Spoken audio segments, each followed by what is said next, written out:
Yes, all in this incident, pratham je video ache jekhane assault kora hoche, 6 persons have already been arrested.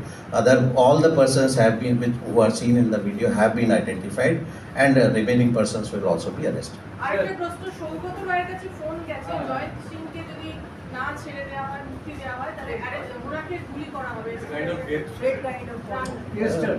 That case is under investigation. At this point, we are not in a position to reveal anything. But yes, the police is investigating that also. Sir, in many viral video it is saying that now you can start.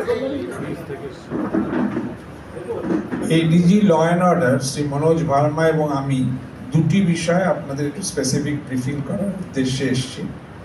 এক, ইদানিং Taltala club, Ariadaha, Beliaghata থানা, সেই বেলঘড়িয়া থানার যে ঘটনাটি নিয়ে চর্চা সংবাদ মাধ্যমে হচ্ছে, সেই ক্ষেত্রে তিনটি কথা বলা প্রয়োজন বলে রাজ্য সরকার মনে করছে। এক, ঘটনাটি মার্চ 2021 সালে, 3 বৎসর আগের। দুই, নিগৃহীত ব্যক্তি বলে যার ছবি ইত্যাদি সম্প্রচারিত হচ্ছে, তিনি পুরুষ।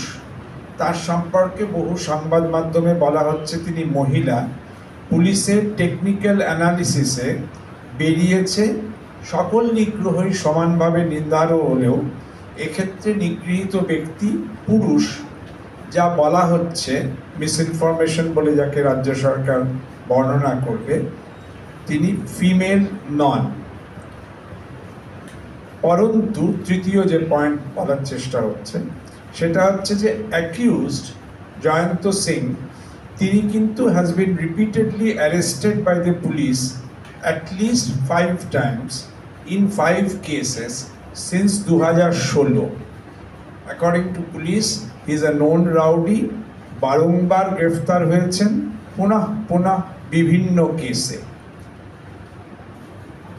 সাম্প্রতিক উপনির্বাচনের সময় দেশের নির্বাচন কমিশন যখন শান্তি শৃঙ্খলা রক্ষার জন্য রাজ্য সরকার ও প্রশাসনকে বারবার বলছিলেন, সেই সময় পুরাতন 3 বছরের পুরাতন একটি ঘটনার লিঙ্গ পরিচয় বিকৃত করে যেভাবে অপপ্রচার করা হয়েছে, তাতে রাজ্য সরকার উদ্বিগ্ন। এইটি আমাদের ব্রিফিংয়ের প্রথম দফা। দ্বিতীয় একটি ঘটনায় এডিজি ল অ্যান্ড অর্ডার ডিটেলে বলবেন, একটি ভূমি ডিসপিউটকে, ল্যান্ড ডিসপিউটকে আননেসেসারিলি পলিটিক্যাল ডিসপিউট বলে বর্ণনা যে করা হচ্ছে, সেটাও রাজ্য সরকার ক্ল্যারিফাই করতে চায়। That's a land dispute of a local nature.